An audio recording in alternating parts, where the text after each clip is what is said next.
अस्सलाम वालेकुम स्टूडेंट्स, उम्मीद है आप सब खैरियत से होंगे। आप है यूट्यूब चैनल पर खुशामदीद। आज है इस वीडियो लेक्चर है अंदर हम एंटी वायरल और एंटी रिट्रोवायरल ड्रग्स के बारे में पढ़े हैं। इससे प्रीवियस लेक्चर में हमने एंटीबायोटिक्स के बारे में पढ़ा था। ये वो अद्वियात थी जो बैक्टीरियल इन्फेक्शन के खिलाफ इस्तेमाल होती थी। अब इस लेक्चर में हमने एंटीवायरल ड्रग्स के बारे में पढ़ना है। ये वो अद्वियात हैं जो वायरल इन्फेक्शन के इलाज के लिए इस्तेमाल होती हैं। तो इसकी डेफिनेशन भी है, medicine use to treat viral infection by inhibiting viral replication. ये असल में जो वायरस जब होस्ट सेल के ऊपर हमलावर होता है तो उसके अंदर जब वायरस की रेप्लिकेशन होती है तो ये उस प्रोसेस को इनहिबिट कर देता है, स्टॉप कर देता है। तो ऐसी मेडिसिन का नाम है एंटीवायरल ड्रग्स। इसमें एग्जाम्पल है हर्पीज वायरस, हेपाटाइटिस बी और हेपाटाइटिस सी वायरस। इनके खिलाफ जब भी आप मेडिसिन लें तो वो एंटीवायरल ड्रग्स लेते हैं।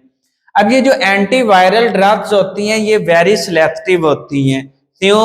हम एंटीबायोटिक्स में पढ़ा था वो ब्रॉड स्पेक्ट्रम भी होती हैं और नैरो स्पेक्ट्रम एंटीबायोटिक्स भी होती हैं। ब्रॉड स्पेक्ट्रम एंटीबायोटिक्स वो होती हैं जो हम अननाउन पैथोजन, अननाउन बैक्टीरिया के लिए दे देते हैं। मरीज उसे इस्तेमाल करता है क्योंकि उस एंटीबायोटिक में ये सलाहियत होती है तो वो ग्राम पॉजिटिव बैक्टीरिया को भी मार देता है, ग्राम नेगेटिव बैक्टीरिया को भी मार देता है। लेकिन यहाँ पर हम एंटीवायरल ड्रग्स जो है ये सिलेक्टिवली इस्तेमाल करते हैं। उसकी दो वजूहात हैं। क्योंकि हमने जो होस्ट सेल है असल डीएनए होता है, होस्ट सेल ही जो अपनी प्रोडक्ट होती हैं उन्हें बचाना होता है। हमने सिर्फ और सिर्फ वायरल जीनोम है ऊपर जो है वो मेडिसिन का असर करवाना होता है। तो इसलिए हमारा जो टारगेट होता है वो सिर्फ और सिर्फ वायरस स्पेसिफिक एंजाइम्स होते हैं ताकि ये एंजाइम तोड़ दिए जाएं और ये जो वायरस है अपने प्रोडक्ट ना बना सके। हमने नॉर्मल सेल ही जो प्रोडक्ट होते हैं, जो नॉर्मल सेल होस्ट सेल का जीनोम होता है उसे बचाना होता है ताकि वो डैमेज ना हो सके। उसके बाद ये जो एंटीवायरल थेरापी होती है ये पेचीदा होती है एंटीबायोटिक्स थेरापी की निस्बत। क्योंकि एंटीबायोटिक्स हमें सिलेक्टिवली यूज नहीं करनी पड़ती, उसमें ब्रॉड स्पेक्ट्रम एंटीबायोटिक्स हैं। लेकिन ये हमें एंटीवायरल थेरापी के अंदर जो एंटीवायरल मेडिसिन इस्तेमाल करनी पड़ती हैं ये सिलेक्टिवली होती हैं। ये हर वायरस के लिए अलग-अलग होती हैं। इसके बाद है टाइप्स ऑफ एंटीवायरल ड्रग्स। अब वायरस जब किसी भी होस्ट सेल के ऊपर असरअंदाज होता है, हमला करता है तो वो मुख्तलिफ स्टेजेस से पास होता है। सबसे पहले वो होस्ट सेल के ऊपर अटैच होता है, उसके बाद अपना वायरल जीनोम अब उस होस्ट सेल के अंदर इंजेक्ट करवाता है। वहां पर वायरल जीनोम मल्टीप्लाई होता है, कॉपीज बनती हैं। उससे बाद वायरल सिंथेसिस होती है, वायरस की सिंथेसिस होती है और वो फिर होस्ट सेल ही सेल मेम्ब्रेन को फाड़ कर बाहर आ जाता है। तो ये मुख्तलिफ स्टेजेस से जब पास होता है तो उसी बुनियाद पर हमने एंटीवायरल मेडिसिन की भी टाइप्स बनाई हैं। नंबर 1 है एंट्री इनहिबिटर या फिर इसका दूसरा नाम है फ्यूजन इनहिबिटर। ये वो एंटीवायरल मेडिसिन है जो वायरस को होस्ट सेल पर अटैच नहीं होने देती, या फिर अटैच हो जाए तो फिर उसे अपना वायरल जीनोम जो है वो उस होस्ट सेल ही मेम्ब्रेन है अंदर जो है वो इंजेक्ट नहीं करने देती। तो इसकी डेफिनेशन है block the attachment and entrance of viral genome, और इसमें एग्जाम्पल है मैरा वायरस। नंबर 2 जो है वो है न्यूक्लियस एसिड सिंथेसिस इनहिबिटर। नाम से जाहिर हो रहा है कि जब वायरस अपना वायरल जीनोम जो है वो होस्ट सेल के अंदर इंजेक्ट करवा देता है, अब वहां पर वायरल जीनोम ही कॉपीज बननी है तो ये उस वहां पर ये डीएनए ही सिंथेसिस को रोक देता है, वहां पर ये न्यूक्लियस एसिड ही सिंथेसिस को रोक देता है। वहां पर एग्जाम्पल है रिबा वायरन यानी जो हेपेटाइटिस सी से अगेंस्ट इस्तेमाल होती है। नंबर 3 है एंटीजरेज इनहिबिटर। जब वायरल जीनोम होस्ट सेल में इंटर हो जाता है तो दोनों ही जीनोम, होस्ट सेल है जीनोम, वायरल जीनोम आपस में इंटीजरेट होता है। तो इस इंटीजरेशन प्रोसेस को रोकने के लिए हम जो है वो एंटीजरेज इनहिबिटर एंटीवायरल मेडिसिन इस्तेमाल करते हैं। नंबर 4 है प्रोटीएज इनहिबिटर।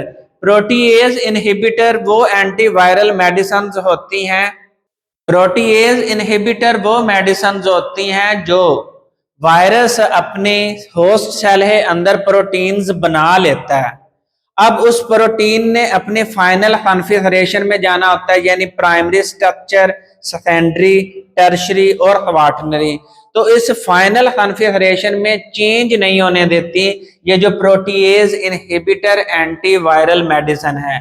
तो डेफिनेशन है प्रिवेंट वायरल प्रोटीन मैचुरेशन, ये प्रोटीन को मैच्योर नहीं होने देता। इसमें एग्जाम्पल है रिटोनाविर। इसके बाद एंटी रिट्रोवायरल ड्रग्स।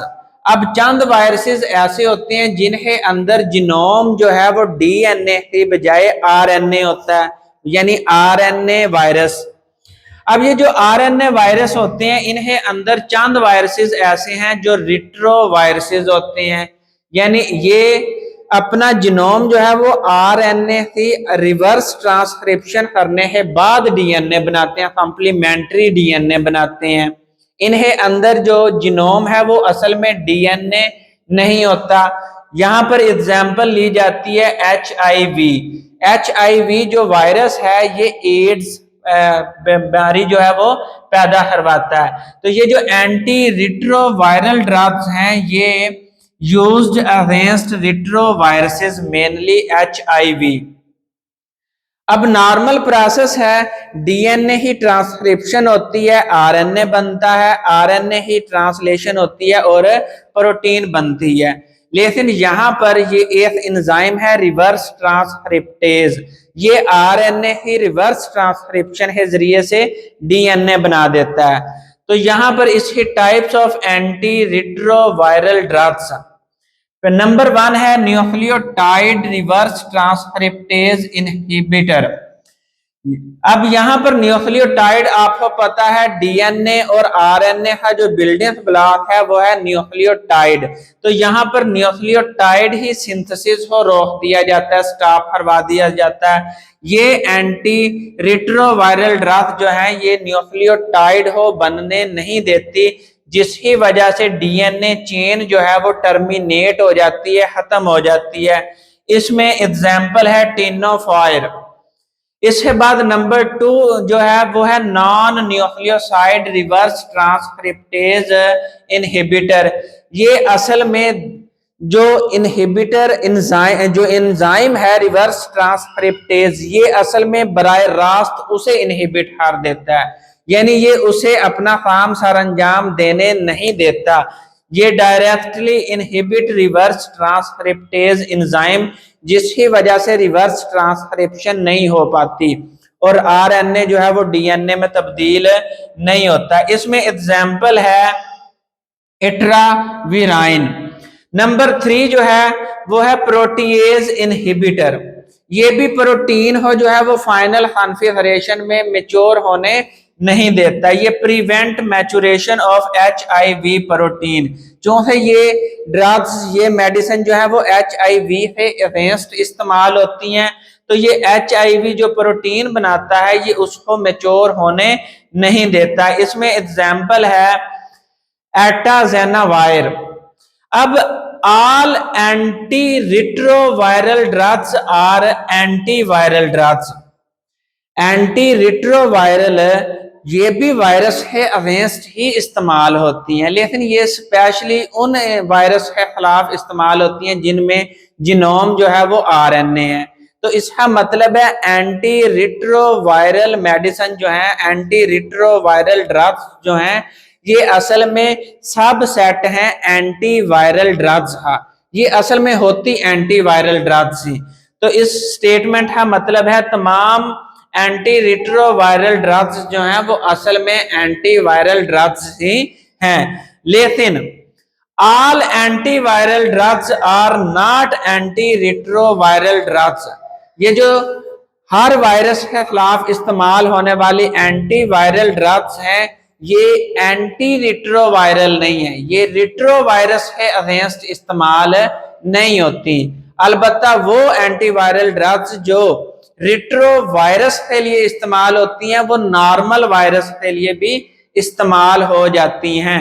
तो यहाँ पर हमारा ये लेक्चर कंप्लीट होता है। इसका स्क्रीन शॉट ले लें। नेक्स्ट वीडियो में नेक्स्ट लेक्चर के साथ हाजिर होंगे। उतनी देर मुझे अपनी दुआओं में याद रखें।